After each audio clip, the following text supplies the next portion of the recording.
Кыргызстанда да бүгүн түндө 3 случай коронавирус катталды.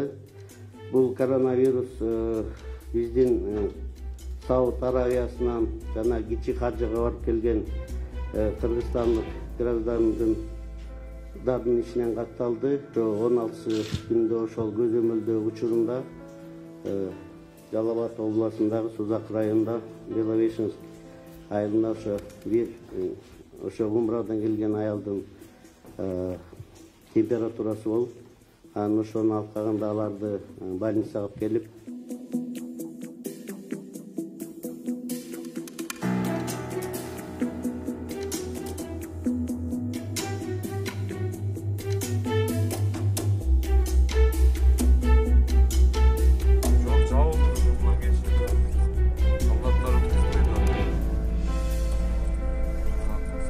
турат барак карантин. Ол жерде карантин. Көчөгө эч кимди киргизбейт.